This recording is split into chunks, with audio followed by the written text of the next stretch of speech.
Olá, mais uma vez nos reunimos para o nosso estudo do livro da gente, o estudo de número 16, na sequência, né? E nós estamos no dia 22 de agosto de 2022. O capítulo é o bem e o mal que nós estamos vendo. Hoje nós finalizamos, ou devemos finalizar, o capítulo 3, e nós vamos hoje tratar da destruição dos seres vivos uns pelos outros. Vai ser interessante, né? A gente vai ver se realmente tem lógica, se não tem, se está fundamentado, não. É muito interessante. E nós já estudamos, né, a fonte, nesse mesmo capítulo, o bem e o mal, de número 3, né? A fonte do bem e do mal, o instinto e a inteligência, e agora a destruição dos seres vivos uns pelos outros. Hoje, ao finalizarmos, no final dessa sessão de estudos, nós vamos ter nosso livro A Gênese estudado um quarto dele, ou seja, 25%. Então, olha, é muito rápido. Parece que é lento, né? Toda semana a gente tem um estudo, mas não. Ele, rapidinho, a gente vai perceber que nós vamos ter assim, ó, o conhecimento, né? Que ele nos propõe, e a gente vai falar, puxa vida, já estamos terminando o livro, né? Então, só para situar onde é que nós estamos, e quem perdeu, quem gostaria de rever os estudos anteriores, os 15 últimos, né, os 15 anteriores a esse, que estamos no 16, basta que a gente acesse o nosso canal, né, do YouTube, e ali está o próprio convite, a gente já dá o caminho, né, para chegar nele, e aí está tudo lá, registrado, gravado, para futuras ou passadas consultas. Futuras que eu digo assim, à medida que chegar, né? Porque não chegamos lá ainda. Mas é isso. Então, vamos lá para o nosso estudo de hoje, né? Deixa eu só agora. Esse é o posterior. Muito bem. Então, esse aqui é o nosso estudo da noite de hoje, do dia de hoje. Destruição dos seres vivos uns pelos outros. Nós fizemos a opção de terminar esse capítulo hoje, então vai ser um pouquinho curto em relação aos demais, mas o assunto é tão bonito, tão fascinante, que a gente naturalmente vai poder explorar bem e vai ter bastante assunto para a gente tratar, com certeza, tá bom? Então, começa no 20, né, o item 20. A destruição recíproca dos seres vivos é uma lei da natureza. Começa assim. Então, nós nos destruímos, né, porque isso é uma lei. Nossa, mas que coisa, que lei estranha essa, né? Porque é o primeiro exame, não se concilia com a bondade de Deus. Mas como é que Deus pode pôr uma lei dessa, que permite que nós destruamos, nos destruamos mutuamente? E nós vamos entender isso aí, né? Então, aqueles que não têm o devido conhecimento, os incrédulos, perguntam por que Deus criou a necessidade de se destruírem mutuamente para se alimentarem uns às custas dos outros. Quando a gente pensa, quando a gente se refere a isso, a gente se preocupa, como que pode haver lógica por trás disso?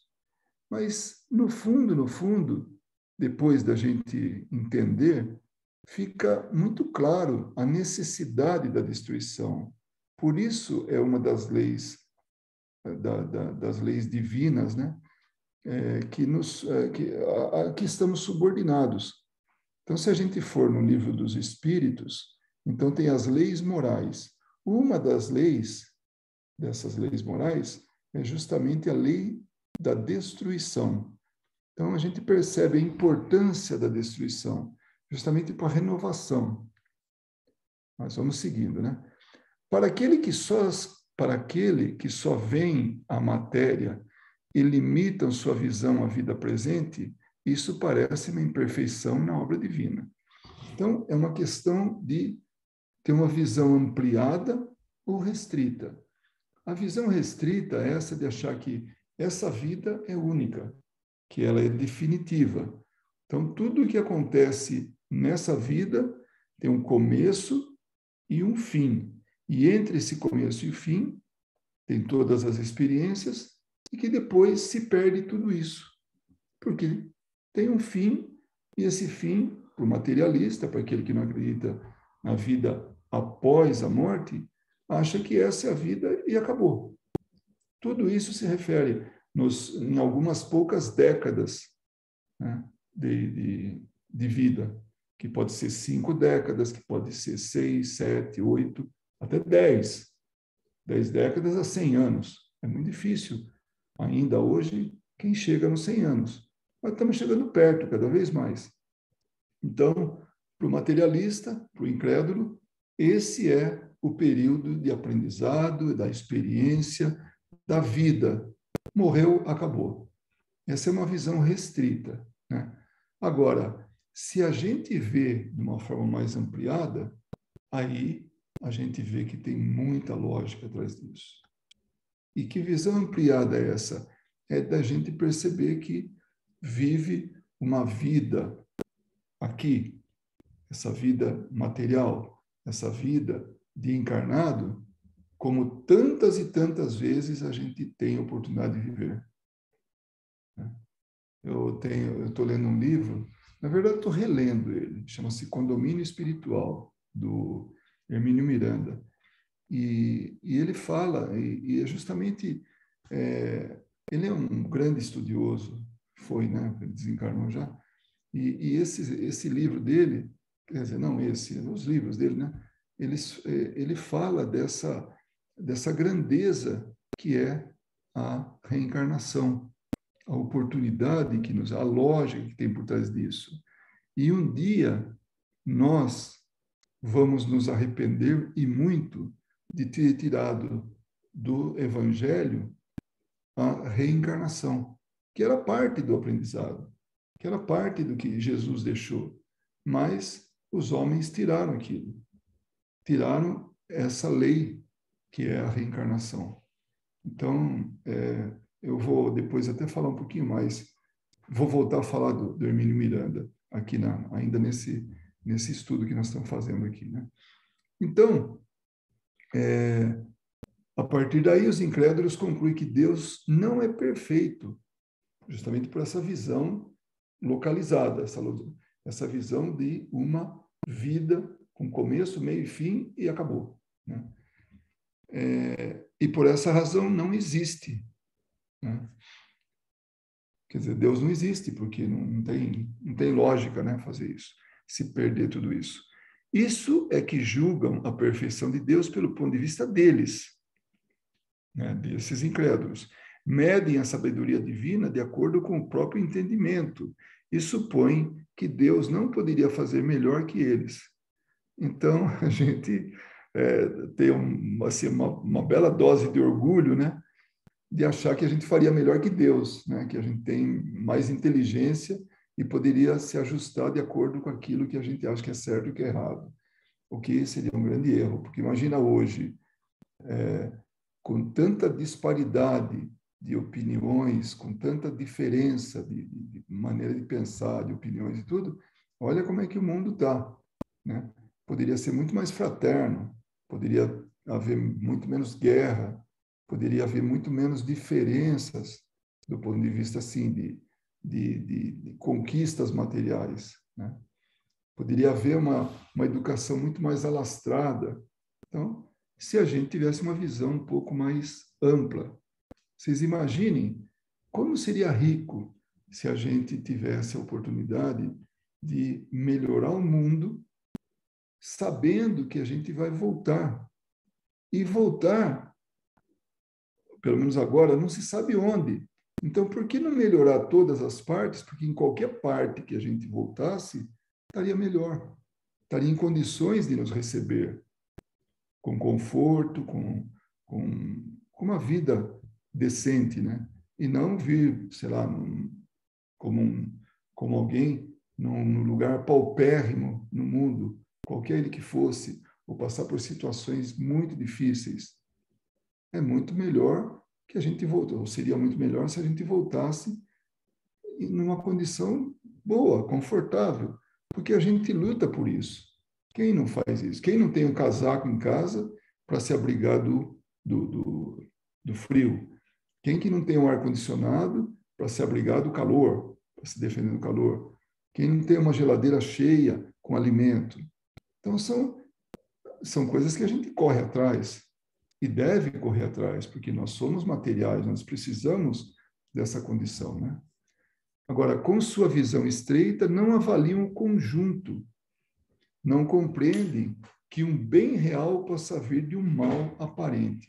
Então, aparentemente, a lei da destruição é o mal, né? Quando, no entanto, é necessário. Vocês imaginem se nós mesmos, ainda que não fosse submetido à destruição de micro-organismos, né, de doenças, esse tipo de coisa. Imagine se nós não fôssemos destruídos. Será que daria para comportar todo mundo que já passou na Terra? A soma de todo mundo? Porque hoje nós estamos falando em 8 bilhões de pessoas, mas algumas estão repetindo a encarnação, né? Ou estão reencarnando. Mas tem muitas que estão no plano espiritual que já reencarnaram. Imagina se tivesse todo mundo aqui vivendo.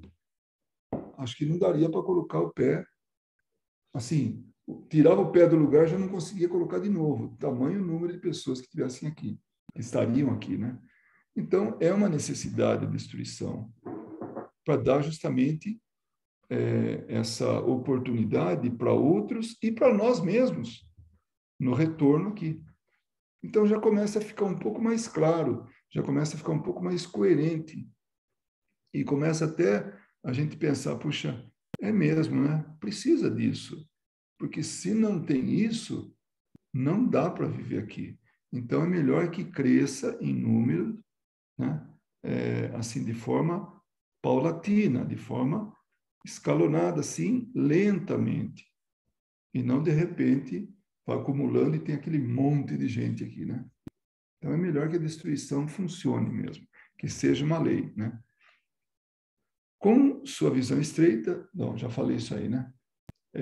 Só o conhecimento do princípio espiritual, considerado em sua verdadeira essência, bem como o da grande lei da unidade que constitui a harmonia da criação, pode dar ao homem a chave desse mistério, mostrar-lhe a sabedoria providencial e a harmonia, precisamente lá, onde vê uma anomalia e uma contradição.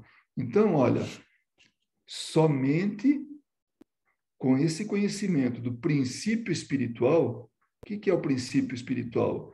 São os seres vivos. Todos eles, né? Só que o princípio espiritual evolui a ponto de chegar no espírito. Então, essa vida, essa individualidade que se forma, é o princípio espiritual. E aí, ele vai evoluindo, evoluindo, evoluindo, até que chega no espírito, né?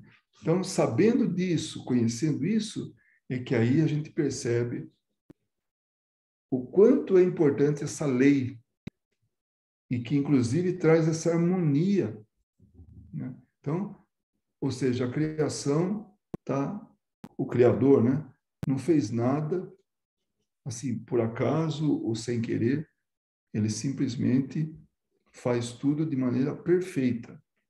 E não adianta a gente querer que seja a nossa maneira, porque se a gente meter o dedo, vai dar bagunça. Basta ver hoje o que a gente está passando com o clima. A gente mexeu tanto com o clima, né, mexeu tanto com a natureza, que hoje nós estamos colhendo frutos amargos. E se a gente não perceber isso a tempo, nós vamos sofrer muito mais ainda. Então, são exemplos que a gente pode dar sobre a gente querer tomar o lugar de Deus e certamente não vai conseguir, né? Então, vamos lá. Acontece com essa verdade o equivalente a muitas outras. Então, vamos lá. O homem só é apto a sondar certas profundezas quando o seu espírito atingir um nível suficiente de maturidade. Então, olha como a gente tem limitações. Nós não sabemos ou não percebemos isso. Eu estou dizendo a grande maioria. Mas nós, para que a gente conquiste alguma coisa, para que a gente perceba alguma coisa, para que a gente sonde as profundezas, até mesmo do conhecimento, né? É importante que a gente amadureça. Mas como amadurecer? Moralmente. Vocês imaginem quanto conhecimento ainda está na prateleira, quanto conhecimento está na gaveta, mantida pelo mundo espiritual, porque se liberar hoje, vamos fazer mau uso disso. Vamos pegar um exemplo no passado, a pólvora. Quando descobriram a pólvora, quanta coisa ela podia fazer? Abrir estradas, ligar povos, ligar cidades, né? Tantas coisas que podem ser feitas e, no entanto, a gente utiliza a pólvora para quê? Para que possa fazer funcionar armas. Então, durante muito tempo, e ainda hoje né, se utiliza para fazer o mal. Então, mas tem que soltar aos poucos, nós temos que aprender, né? E estamos aprendendo. Então, soltaram, né, o conhecimento da pólvora. E nós estamos aqui utilizando a pólvora de maneira errônea. Assim também com o átomo, assim com tantas outras coisas, o conhecimento da genética, né? E o que nós estamos fazendo com isso? Então, nós estamos fazendo coisas que realmente a nossa moral, nosso nível moral, não pode melhor aproveitar isso. Então, é nesse ponto que os espíritos falam e que a gente deve perceber. Somente a gente vai poder ter mais conhecimento quando o espírito atingir um nível suficiente de maturidade.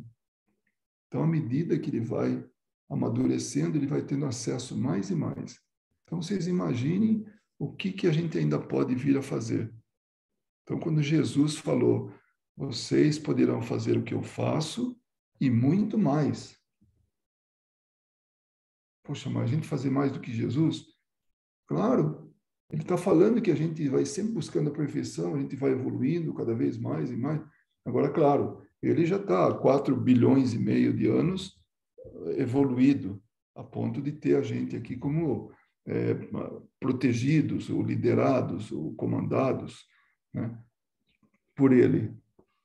Mas, quando a gente tiver daqui 4, 5 bilhões ou 6 bilhões, nós podemos estar no nível que quando ele falou aquilo. Quando ele falou que nós poderíamos fazer isso e muito mais, né?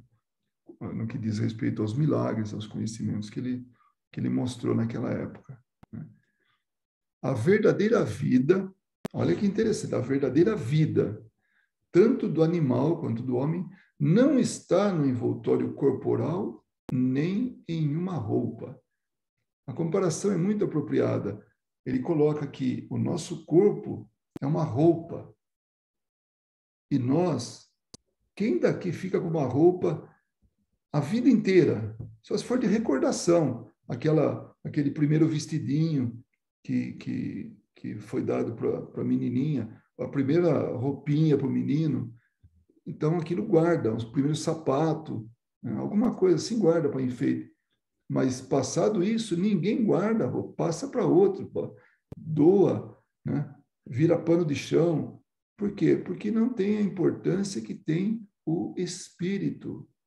Então, a verdadeira vida, tanto do animal quanto do homem, não está no envoltório corporal, nem uma roupa. Ela está no princípio inteligente, aquilo que move a roupa, aquilo que faz com que a roupa caminhe, exercite, que faça, que repouse. Então, o princípio inteligente é que está movimentando esse corpo. E isso que Hermínio Miranda fala, né? O espírito é pré-existente e sobrevivente. De onde que ele tirou isso aí? De Kardec. Ela está no princípio inteligente que pré-existe e sobrevive ao corpo. Então, nós somos pré-existentes e sobreviventes. O que significa? antes de ser hoje quem eu sou, eu já existia como espírito. E acabando esse que é como é, que vai sobreviver. Então, porque nós somos imortais. E o que eu queria dizer sobre isso é exatamente essa...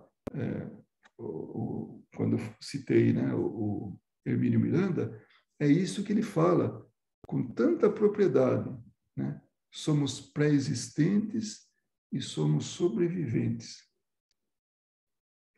E é o que Kardec falava.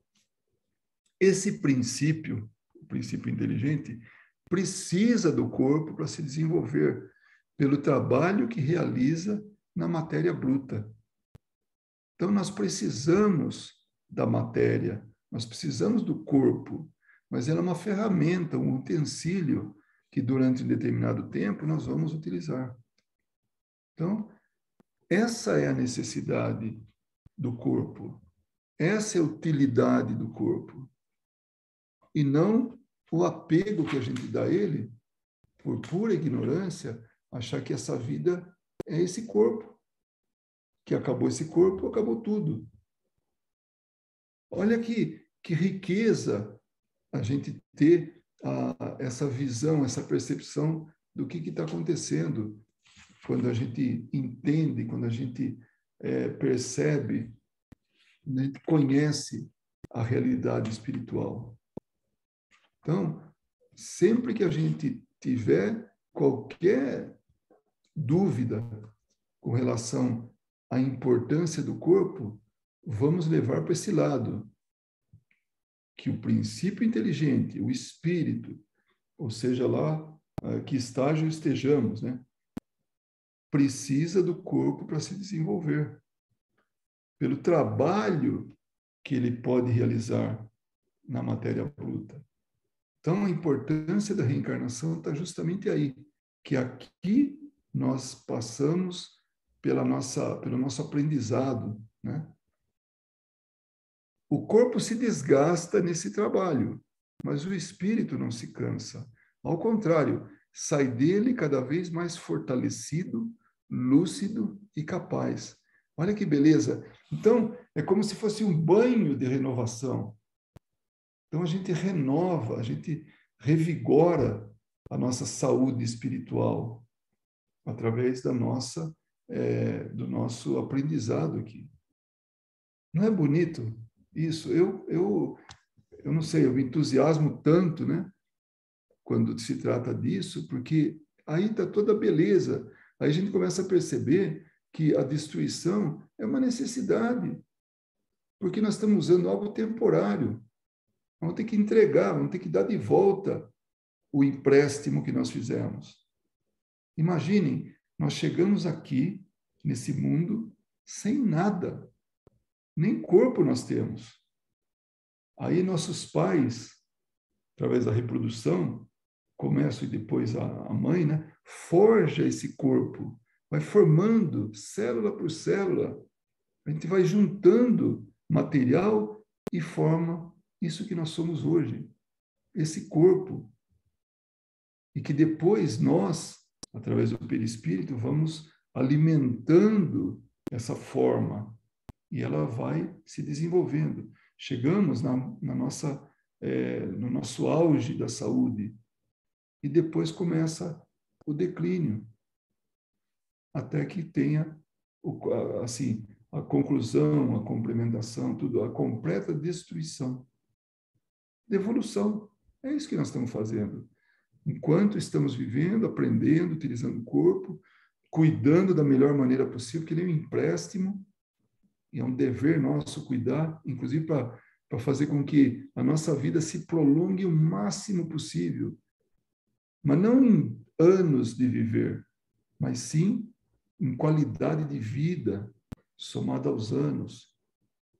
E a gente vai até o final. Aí chega um momento que a gente fala, está aqui, ó.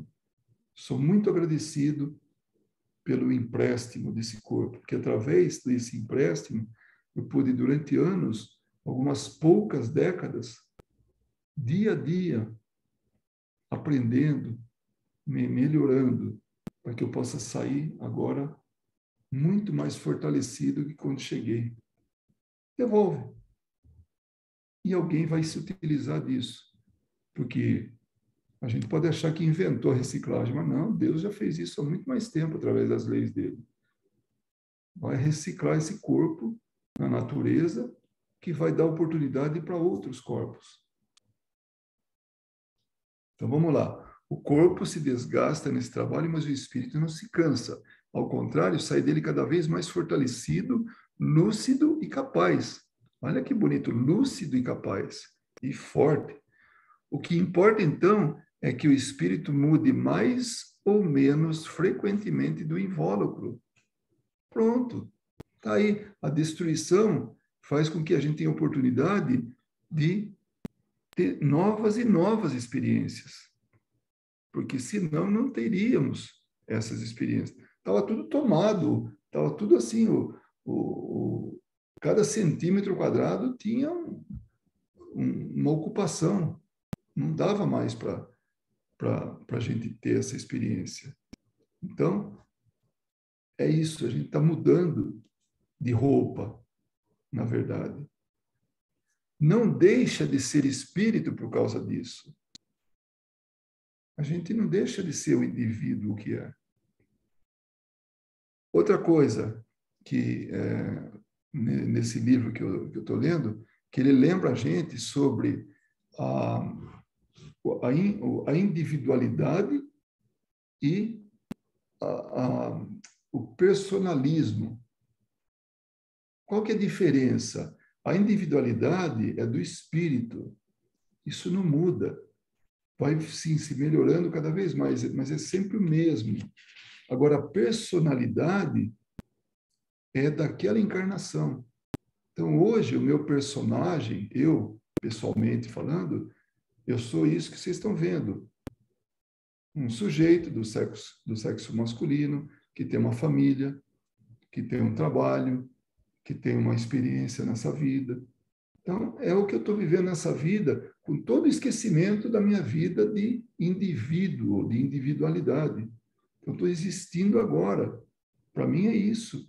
E isso me confunde muitas pessoas. Esse esquecimento acaba trazendo essa confusão. Ah, só tem começo e fim, depois acabou. Eu não lembro da outra encarnação, não lembro de nenhuma outra. Só que é importante que a gente não se lembre. E não dá para ter uma memória seletiva. Ah, eu esqueço de algumas coisas, mas lembro de outras. É difícil, imagina administrar isso. É melhor passar régua, esquece tudo. Então a gente vem para cá e tem essa personalidade, que até Hermínio Miranda se refere à origem da palavra persona. Persona, na antiguidade, era assim, o significado dessa palavra é disfarce. Então, é como se a gente, nesse momento, personalidade, tivesse um disfarce. Disfarce de quê? Um sujeito, homem, pai de família, com trabalho, algumas atividades. Então, esse sou eu. Esse é o meu disfarce, entre aspas, a minha personalidade, que depois vai se fundindo, depois não, à medida que a gente vive, já vai se fundindo a individualidade, vai enriquecendo a individualidade, o espírito. Então, aí ele fala assim, Kardec, é exatamente como se um homem mudasse de roupa 100 vezes por ano, mas não deixa de ser o mesmo homem. Não importa a roupa que eu tenha, mas eu sou sempre aquela mesma pessoa. É o exemplo que ele está dando. Então, o espírito é o mesmo. Agora, a vestimenta pode mudar quantas vezes for, desde que seja necessária para o aprendizado do espírito. Pelo espetáculo, olha que bonito, hein? Pelo espetáculo incessante da destruição, Deus ensina aos homens a pouca importância que deveriam dar ao envoltório material e como a gente dá importância ao corpo, muito mais que para o espírito, e desperta neles a ideia da vida espiritual, fazendo o que a desejem como compensação.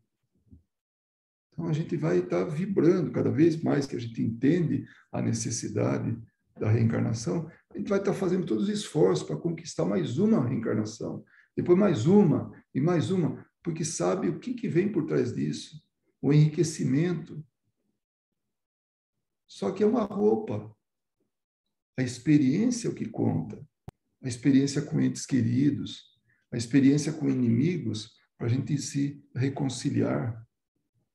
O aprendizado que a gente precisa, não importa onde, em que lugar do planeta.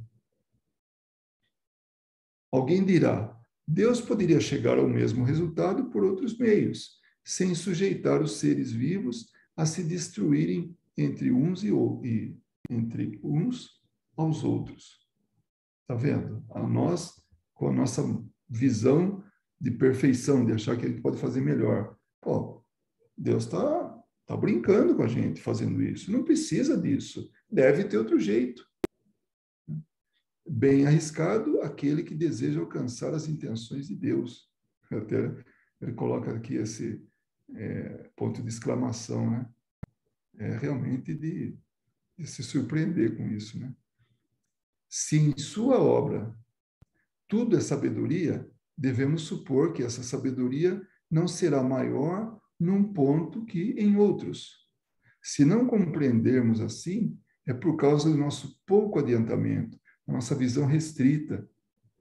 Então, nós temos que entender que a sabedoria está no conjunto, no todo, e não, um pouquinho aqui só, outro pouquinho lá, e aqui dá o direito de errar, de fazer errado. Não, está tudo assim numa conformidade tão grande. E outra, essas leis, elas não valem só para a Terra, elas valem para o universo.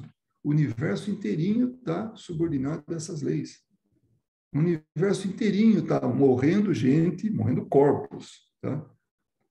Está nascendo gente, ou seja, oportunidade de experiência. Não importa que mundo é, se é um mundo primitivo, se é um mundo de provas e expiações, se é um mundo regenerado, se é um mundo já em estado de perfeição, de felicidade plena. Está acontecendo isso em todo lugar. Por que a gente tem que ser egoísta e achar que não, aqui, né, não devia ser assim, devia ser diferente? Então, Deus não está errado. Ele está exercendo aquilo que ele melhor sabe fazer. O amor, a perfeição, a justiça, todos esses atributos que aprendemos através da doutrina espírita que ele tem, que os espíritos nos ensinaram, que Deus é perfeito.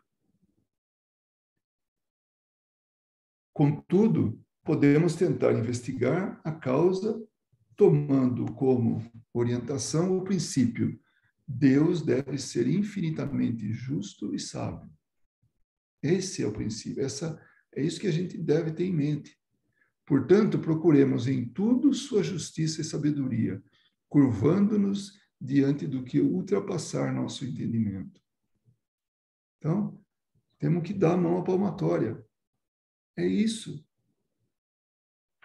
Esse princípio está subordinado à justiça e sabedoria, assim, de Deus. Então, item 22.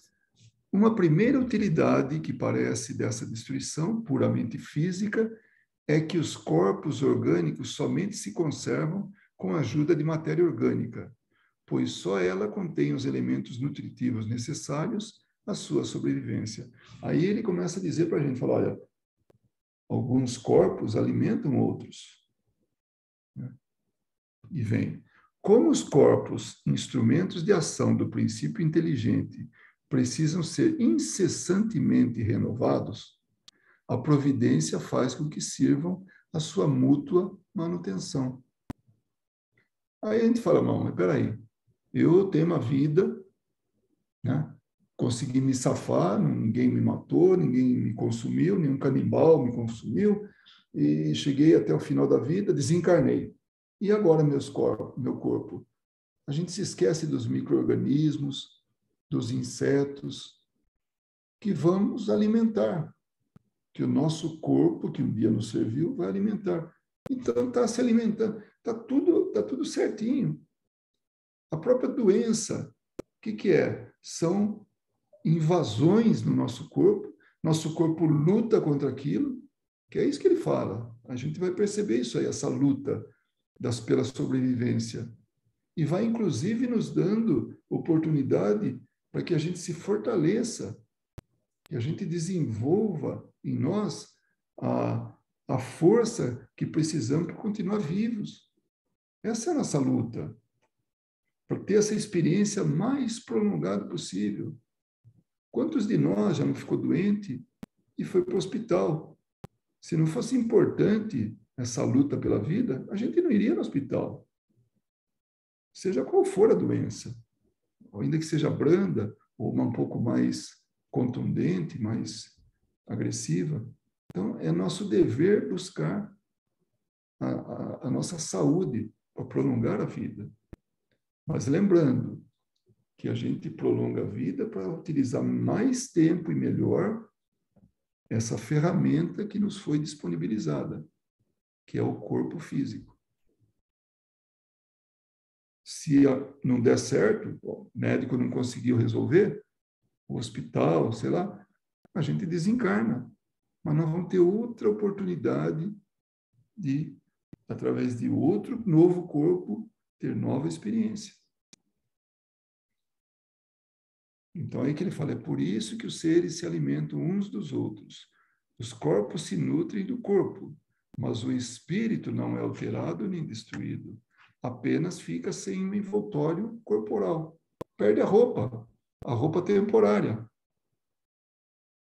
Mas vamos ter novas roupas. Não é bonito isso? Não é uma coisa assim que fica simples? Mas você está falando de um jeito, mas tem sentimento no meio. Claro que tem. O nosso próprio sentimento. Quando a gente deixa esse corpo, a gente se afasta de quem a gente ama. E a gente sofre. Sofre a falta, sofre a saudade. Eu estou falando de quem está indo, ou retornando, na verdade, para o plano espiritual. E aqui fica gente que vai também sofrer a falta. Mas se a gente tiver esse entendimento, que é uma lei, e que a gente vai estar superando isso pela certeza do reencontro, que pode ser assim, em algumas horas, questão de horas, a gente está junto com o ente querido, durante a noite de sono, tudo. Mas eu não me lembro disso. Ainda que seja assim, mas nós estamos como espíritos, como individualidades, e vamos lembrar disso. Quando a gente tiver na condição de espírito, sem estar aprisionado no corpo, isso pode ser temporário ou definitivo. A gente vai se lembrar que durante as noites de sono a gente reviu o nosso ente querido. E ele não vai estar esquecido. Ele não vai se esquecer, porque ele já está na condição de espírito. Então, o corpo é uma ferramenta. Existem também considerações, isso é o 23, né? Existem também considerações morais de uma ordem mais elevada. Olha só. A luta é necessária para o desenvolvimento do espírito. É na luta que ele exercita suas faculdades. Ainda hoje eu eu falei, era sério, né? A gente estava falando sobre dificuldades na nossa vida, nosso dia a dia. E é bem nas dificuldades que a gente consegue melhor aprender, que a gente tira melhor proveito. Porque quando está tudo bem, a gente nem pensa, a gente usufrui daquele momento e põe no ponto morto, né? E aí aquilo vai, por inércia. Então, quando a gente tem uma dificuldade, a gente é chamado a exercer a criatividade. Então, É isso que ele fala, a luta é necessária para o desenvolvimento do espírito. É na luta que ele exercita as suas faculdades. Aquele que ataca para ter seu alimento e o que se defende para conservar sua vida, usam de astúcia e inteligência, ampliando por si mesmos as forças intelectuais. Então, a esperteza, essa habilidade da sobrevivência vai mais e mais crescendo na gente. Então, é assim que a gente pode, que a gente aprende, mediante as dificuldades, mediante as ameaças.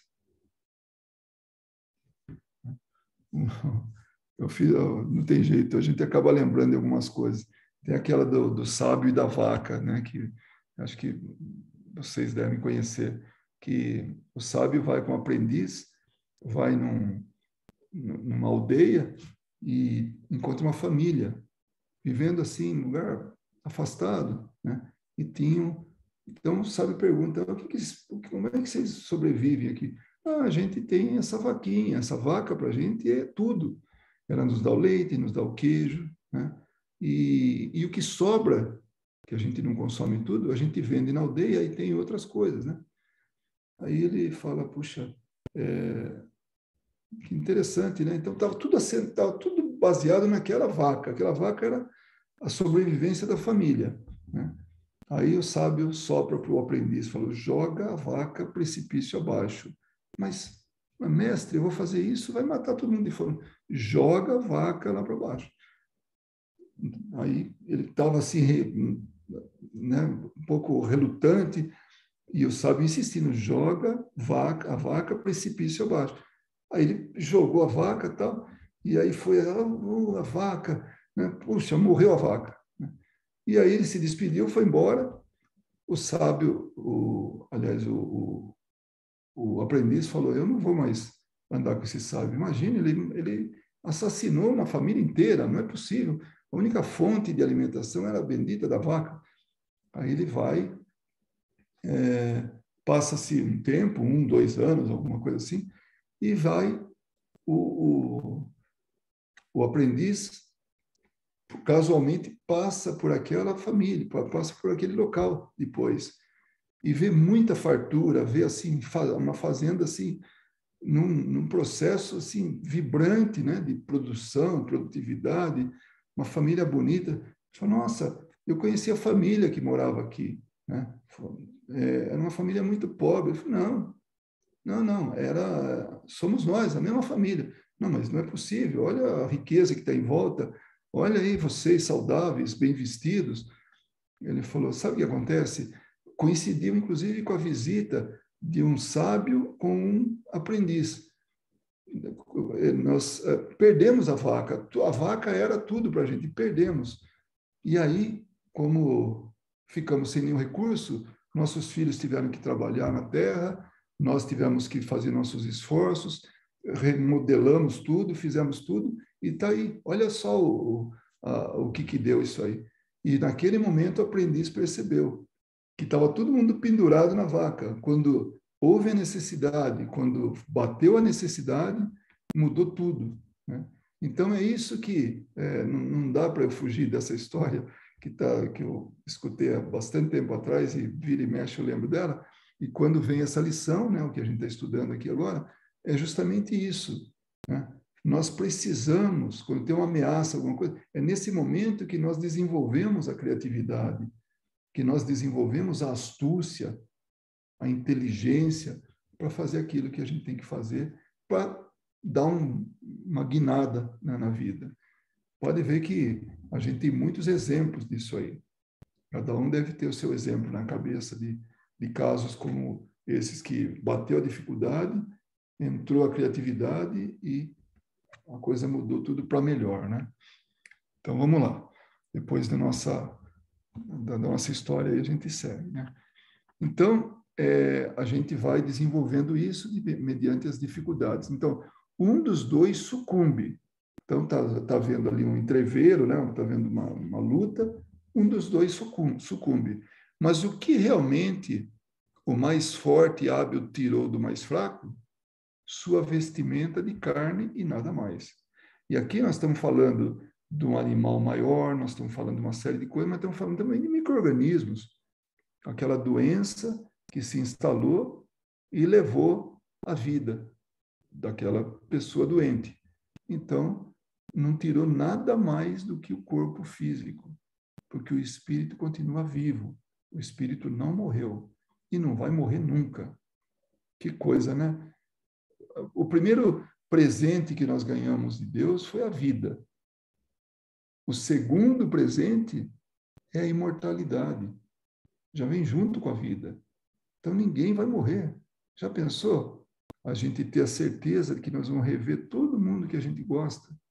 Isso é um consolo e tanto. Por isso a gente tem que viver sem medo, se preparando para a vida. Eu gosto do Espiritismo porque ele nos prepara para a vida. Ah, mas peraí, você vive falando em morte, desencarnação, isso... Não, isso é um processo, isso é o que acontece. Mas por trás disso está a vida imortal, a vida de aprendizado, a vida de melhoria, esse que ele falou umas linhas para trás, aí, uns parágrafos para trás, né? O espírito sai fortalecido.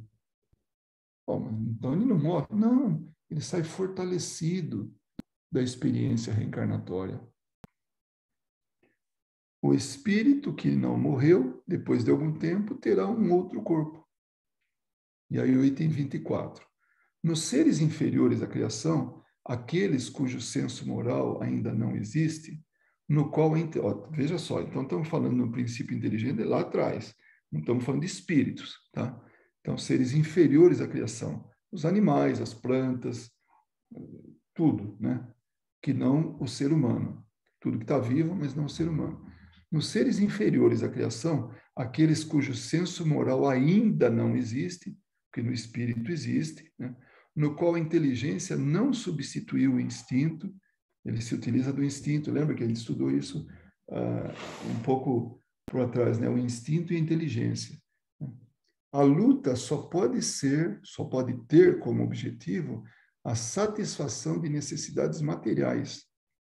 Então, é o dia a dia, é o da mão para a boca, é aquilo que ele precisa para se manter vivo. Essa é a preocupação dos seres inferiores da criação, dos animais, dos vegetais. Mas dos vegetais também, claro, veja a busca pela luz. Colocamos um vaso perto da janela, ele vira para o lado de fora. Nossa, como é que ele sabe? É a luta dele, é o instinto dele. Daquele ser que está se manifestando na forma de uma planta. Está olhando para fora, para a luz. Né? Vamos lá. No qual a inteligência não substitui, a luta só pode ter como objetivo a satisfação de necessidades materiais. Uma das necessidades mais imperiosas é da alimentação. Né? No caso da planta, ela faz fotossíntese, é um tipo de alimentação.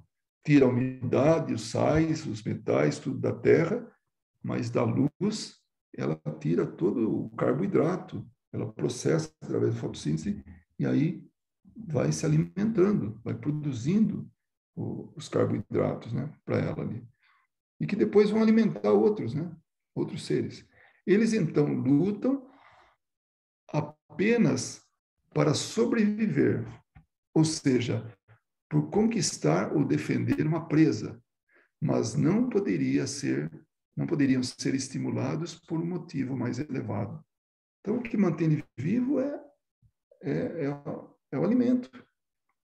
E é interessante que a gente vê que os animais, eles não matam por esporte, eles matam pela alimentação. Então, entre eles tem um código, né? Ainda que seja instinto, um código de justiça, ou de justeza, o que seja, porque ele só faz aquilo, ele só abate um outro animal para se alimentar. É nesse primeiro período que a alma se elabora e ensaia para a vida. Então, na forma de animais que um dia nós já fomos, puxa, mas isso é tão vergonhoso. Não, não é. É uma conquista. Nós deixamos para trás o instinto, deixamos para trás tudo isso que está falando e passamos a sermos motivados por algo mais elevado. Mas naquele momento, naquele primeiro período da nossa vida espiritual, né, a gente ainda estava ensaiando, estava aí trabalhando para virar o que nós viramos hoje.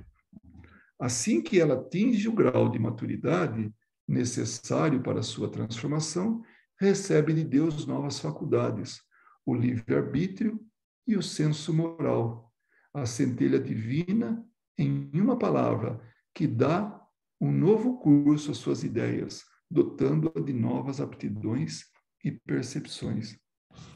Está vendo como a gente vai de corpo em corpo, feito para a gente o corpo, tá? A gente não tira dos outros, não. De corpo em corpo, a gente vai evoluindo, evoluindo, primeiro na forma de seres inferiores e depois chega na forma de espírito, manifestando o nosso espírito através do corpo. E sempre aprendendo, sempre evoluindo.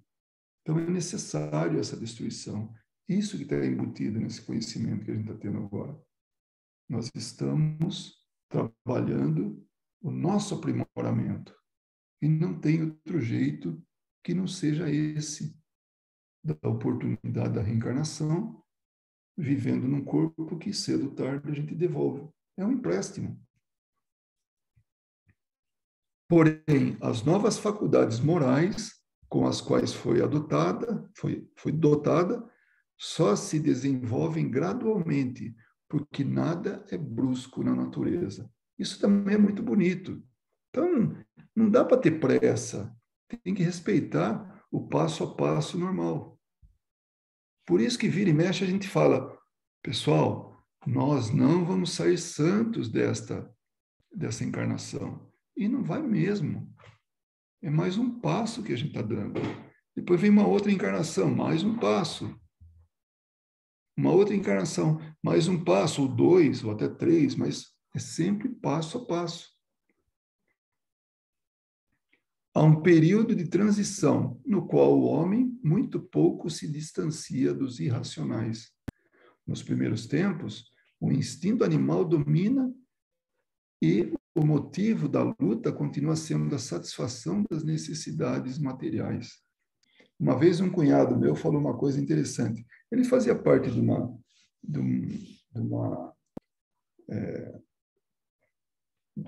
fraternidade, né? E ele dizia assim: o homem precisa, durante um tempo, de se locupletar do material, até o ponto que ele se sature, que ele enjoe daquilo e passa a buscar valores espirituais. Eu falei, caramba, tá aí uma coisa muito interessante, muito lógica. Então, nós, nesse afã de acumular, de fazer muita coisa, isso é temporário. Como ele falou aqui, está muito próximo do animal, que satisfaz somente aquilo que é imediato. Então, nesse momento, eu quero me encher de tudo, eu quero gozar a vida da melhor maneira, eu quero... Enfim, a pessoa está assim a toda, voltada para o quê? Para essas paixões imediatas. Nada a longo prazo, nada lá no futuro. Mas daqui a pouco ele se satura de tudo isso, passa por alguns perrengues aí, e aí ele vai e começa a aprender a dar valor para aquilo que realmente é efetivo, que é definitivo, que é essa espiritualização dele, esse desenvolvimento moral. Então, no fim das contas, nós vamos desembocar nisso, né? Nesse conhecimento moral, né? Nessa vivência moral. Porque cada vez mais o que é material, incluindo o corpo, vai ficando para trás, em termos de valores, em termos de importância, né? Há um período de transição, já falamos sobre isso aí, né? Também nos primeiros tempos, tá aqui, aqui. Nos primeiros tempos, o instinto animal domina e o motivo da luta continua sendo a satisfação das necessidades materiais. Mais adiante, o instinto animal e o sentimento moral se contrabalançam e equilibram. Está ali no limiar. Aí os dois têm uma certa importância. Talvez estamos nessa fase, onde a gente tem ainda esse lado material forte, mas também já estamos com o sentimento moral já desenvolvido. Pode ser que estejamos nessa fase, né? Então o homem luta não mais para se nutrir, mas para satisfazer a ambição, o orgulho, a necessidade de domínio. Mas para isso necessita destruir.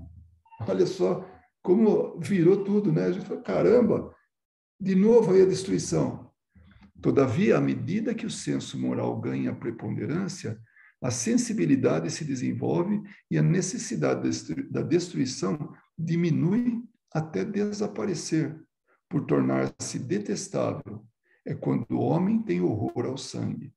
Então, aí nós estamos falando da alimentação, aí nós estamos falando das guerras, aí nós estamos falando de tirar o que pode daqueles que estão subordinados, porque a gente sabe que tem várias maneiras de matar, até essa de fazer com que as pessoas não tenham acesso ao básico, né? Então, é uma forma também. Então, o homem vai tendo esse, como ele chamou, horror ao sangue, né? Contudo, a luta é sempre necessária para o desenvolvimento do espírito, porque mesmo chegando a esse ponto, que nos parece culminante, está longe de ser perfeito. Então, ainda assim, nós vamos estar destruindo. Somente à custa de sua atividade, ele conquista conhecimento, experiência e se despoja dos últimos vestígios da animalidade. É interessante como a colocação fica muito clara, né? Nós estamos cada vez mais nos distanciando da animalidade, da nossa origem, e está aí nela o nosso comportamento. Então, a gente vem como que herdeiros dessa fase, ainda tendo esse exercício de ainda se manter aprisionado a uma experiência, uma atividade, uma atitude de animalidade. Então, nós estamos passando essa fase, estamos deixando para trás cada vez mais. No entanto, nessas circunstâncias, a luta, que já foi sanguinária e brutal, torna-se puramente intelectual. O homem luta contra as dificuldades e não mais contra os seus semelhantes.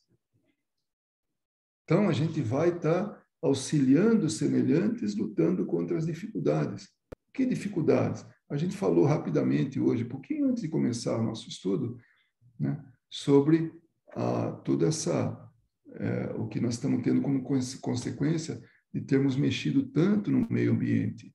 Então, hoje a seca, o frio, o calor, está assolando de forma, assim, realmente muito forte.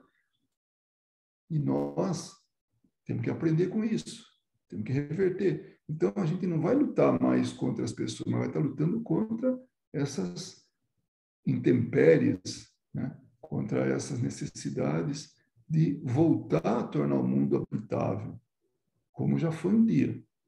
Por enquanto, ele é habitável, né? E aí vem essa observação de Kardec, de número 64. Essa questão está ligada àquela das relações entre animalidade e humanidade, que não é menos importante e sobre a qual trataremos mais tarde. Então, mais tarde ele vai voltar a esse assunto, né? Nós apenas quisemos mostrar, por meio dessa explicação, que a destruição mútua dos seres vivos não invalida a sabedoria divina e que tudo está unido nas leis da natureza. Essa conexão necessariamente quebra-se o princípio espiritual, se o princípio espiritual for deixado de lado. Então, se não tem o espírito pré-existente, sobrevivente, como a gente viu, isso aí tudo podemos fazer o que a gente quer, porque vai acabar tudo mesmo, né? Muitas questões permanecem insolúveis quando se considera unicamente a matéria. Então, realmente, não tem explicação, não tem explicação pelo fato de se somente nossa vida for material. Só que nossa vida não é material, nossa vida é espiritual. O material é um recurso. E esse era o nosso ponto a estudar hoje, né? A lição que a gente estabeleceu agora. Eu falei para vocês que ia ser bonita, não falei?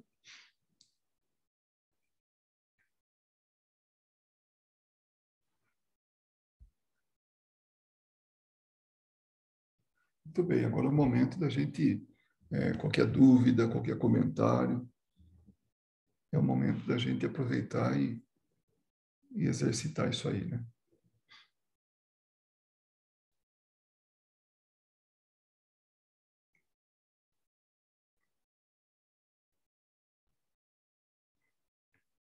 Dá um pouquinho mais de tranquilidade depois de um estudo desse, ou não dá sobre a vida? Eu fico assim, relaxado quando eu me deparo com esse conhecimento, que eu vejo que não tem nada de errado, é tudo muito, muito assim, coerente e lógico.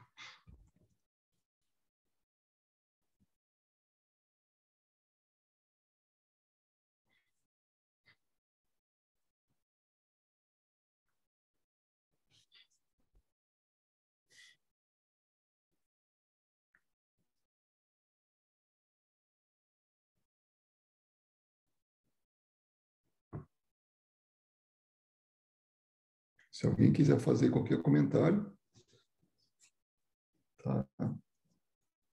Fique à vontade.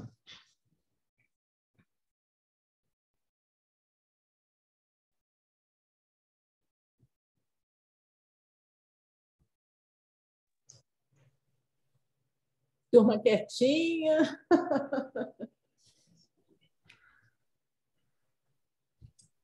A gente sente muita saudade de você, Cássia, fazendo seus comentários. Pois é, mas eu estou jantando.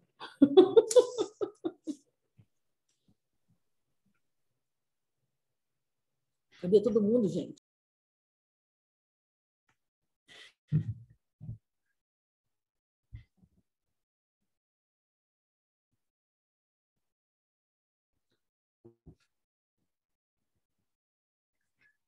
Alguém via a destruição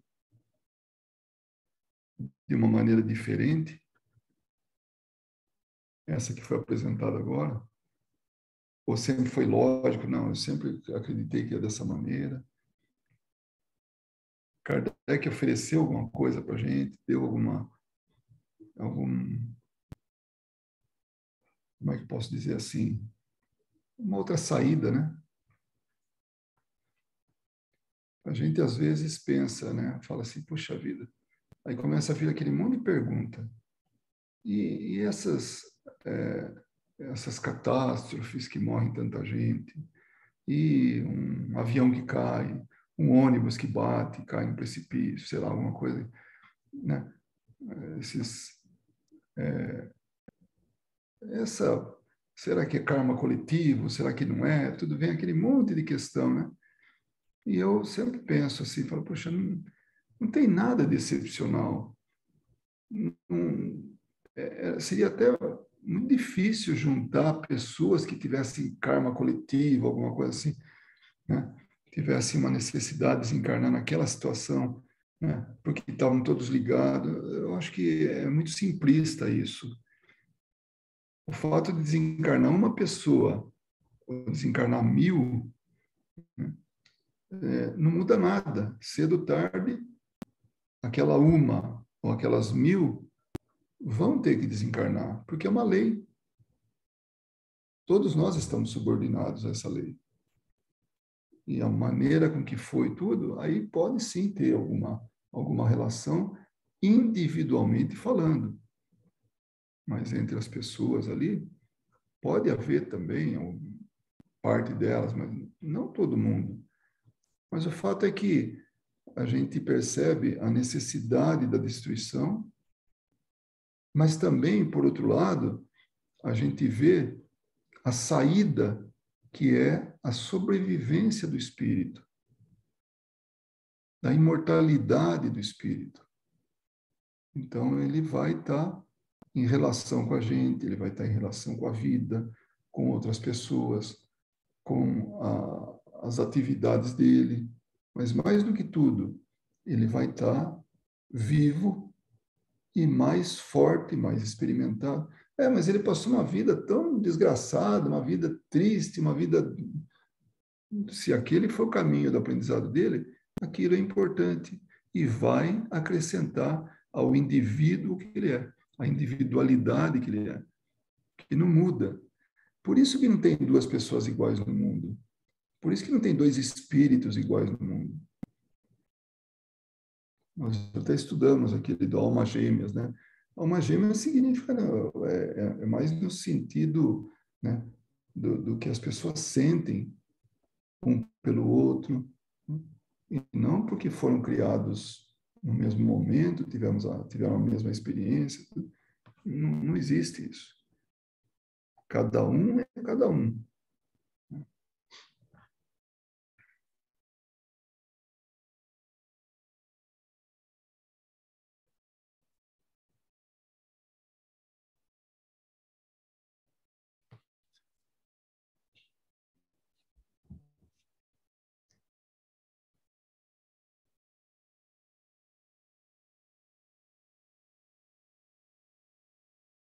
Bom, se a gente não tem comentário, então a gente pode encerrar aqui, né?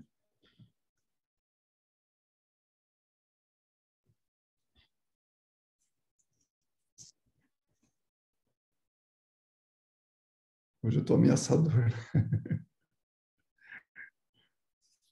fazendo essa pergunta assim, mas não foi mal educada, não. É que realmente, se não tiver nada que acrescentamos, hein?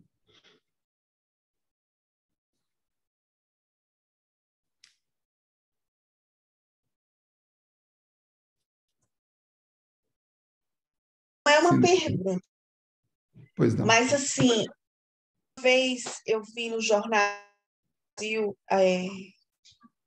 uma criança de 3 anos, acho que foi em São Paulo que isso aconteceu, que a mãe se distraiu no trem, como fala, na estação de trem, e a criança caiu e acabou morrendo, né? Porque o trem veio e matou a criança. Aí o que a gente diz? Como que a gente pode pensar em relação a isso? Era uma criança inocente de 3 anos. Eu acho que era 3 anos. Então, ela não fez nenhum mal ainda para sofrer as consequências. Entende o que eu quero dizer? E como que a gente... Como que... Nessa época, eu pensei, eu acredito em Deus e eu acredito que Deus existe.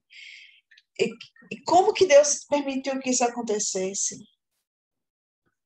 É exatamente isso que a gente estava estudando agora, sabe, Daliana?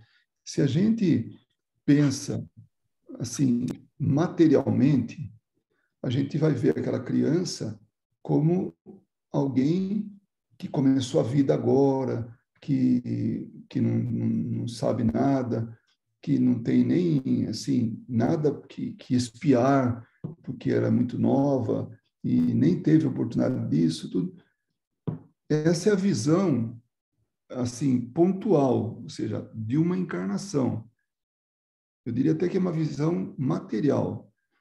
Agora, o que Kardec nos ensina, ou na verdade os espíritos nos ensinam, e Kardec traduziu isso para que a gente pudesse entender, né, e chegar até os dias de hoje, é que ele diz que o importante é o princípio inteligente, é o espírito.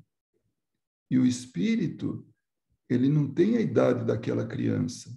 Eu não sei qual idade que tinha, sei lá, 5 anos, 3 anos, Uma criança que já começasse a andar, pelo jeito, né?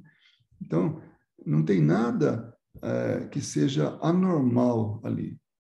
Segundo o que nós aprendemos nessa lição de hoje, o que foi destruído foi um corpo, uma roupa. É como se ela ficasse na beirada ali do trilho, né? Na parte da plataforma, tirasse a roupinha dela e jogasse na frente do trem, né? É uma roupa que se foi, porque o que sobrevive, o que mantém a vida, é esse espírito que, nesse momento da vida de reencarnação dele, está na fase de uma criança. Mas ele é um espírito que talvez fosse até mais velho que a mãe dele, que fosse mais velho que qualquer pessoa que estivesse lá estudando, ou estudando, não, lendo o jornal, né? Ou ouvindo o jornal, ou assistindo o jornal. Então, isso que é o Espiritismo nos ensina, que nós temos que ter uma visão mais ampla de um todo. E como a lição nos disse hoje, não tem nada de injusto. E o que se perdeu ali foi um corpo. Volto a falar, tem sentimento no meio, tem dor, tem sofrimento, tem um monte de coisa. Até mesmo para quem nem conhece a criança, só escutou a história e pronto, já bastou para ficar muito triste, muito tocado, né?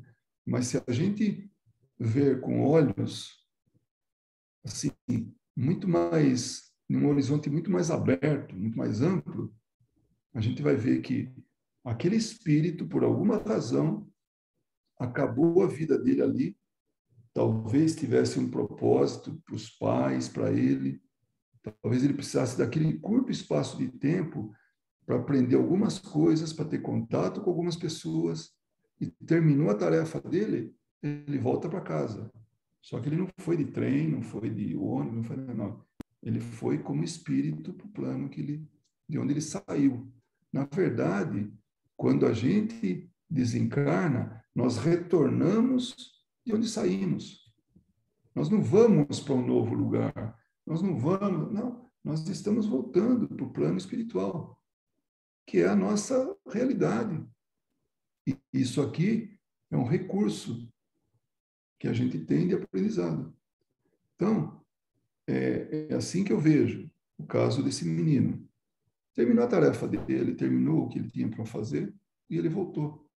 Agora, quando a mãe permitiu, ou ele escapou da mão da mãe, aconteceu um descuido e tal, ela pode ficar num processo de culpa, de arrependimento, de um monte de coisa aí, né?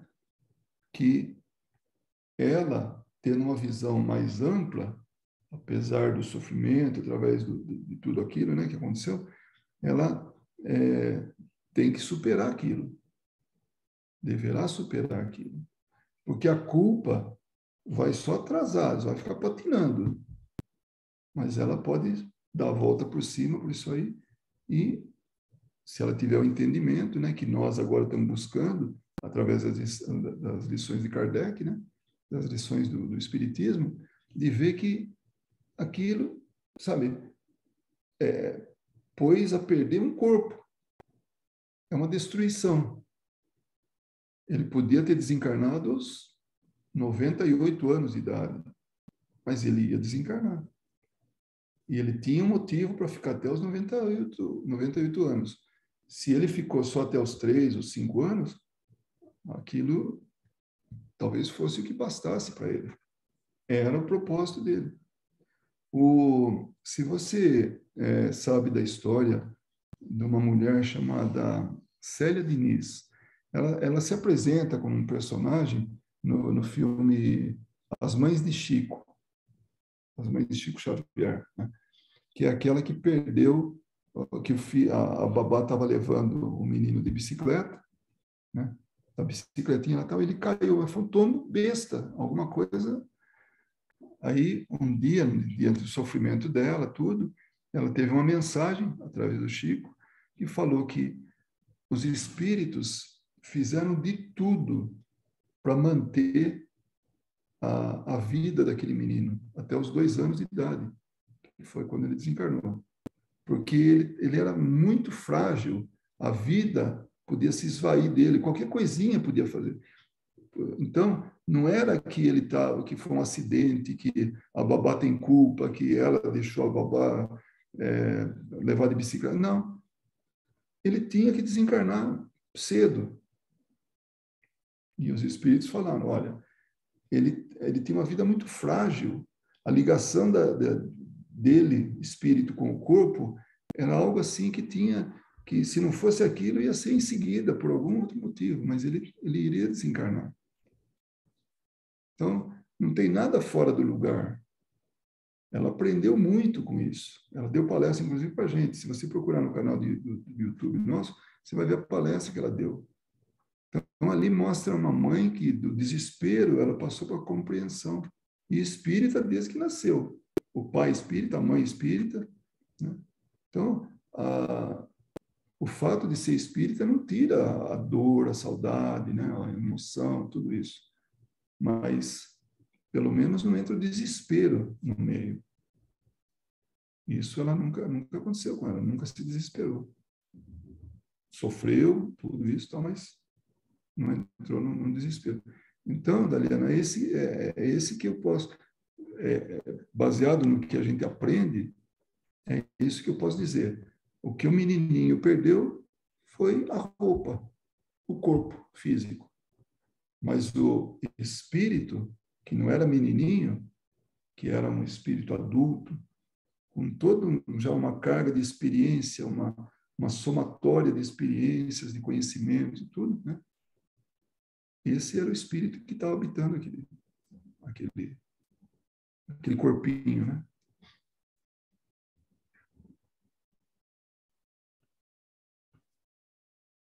Então, para nós que somos pais, quando a gente vê pai, mãe, né? A gente vê aquela criança que está assim, sob nossos cuidados, que na verdade é isso, né?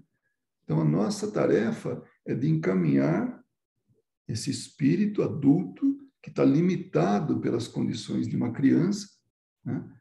E a gente encaminha da melhor maneira possível. Esse é o nosso compromisso, para tornar ele melhor do que quando chegou. Então, essa é a nossa tarefa. E ver ele, o nosso filho, a nossa filha, como um espírito adulto, mas assim, se manifestando nas condições físicas, né, que é normal numa criança. Então, tem atitudes de criança, tem tudo de criança, mas é um espírito adulto.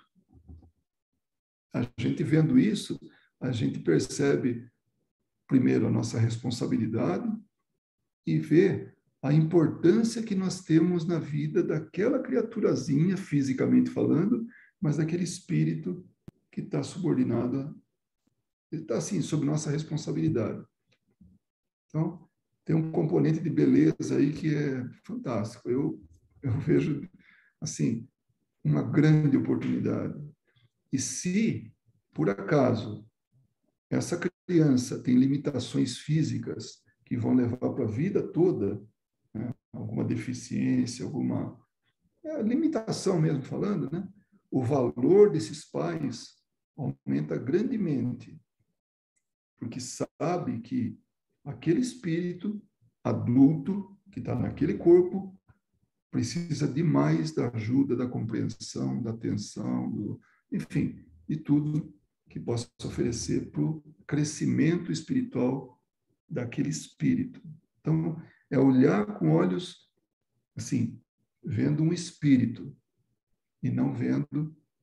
E quando eu falo espírito, é assim, alguém, um indivíduo que teve muitas existências, que teve muitos conhecimentos, muitas experiências, que agora está naquele momento contido, né, porque é a forma do aprendizado dele e dos pais, que seja, tal, mas um esforço conjunto de tornar ele melhor.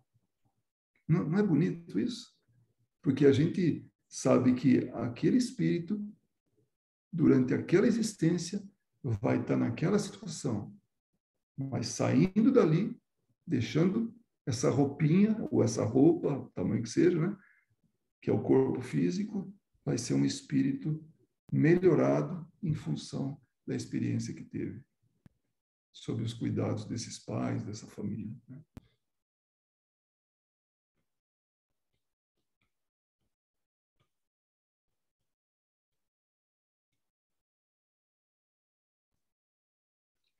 Muito bem, chegamos ao final da nossa reunião de estudos e eu sou muito agradecido por vocês estarem presentes e aqueles que chegaram até aqui na gravação, né, estudando, ouvindo. Então, o meu muito obrigado e até a próxima reunião.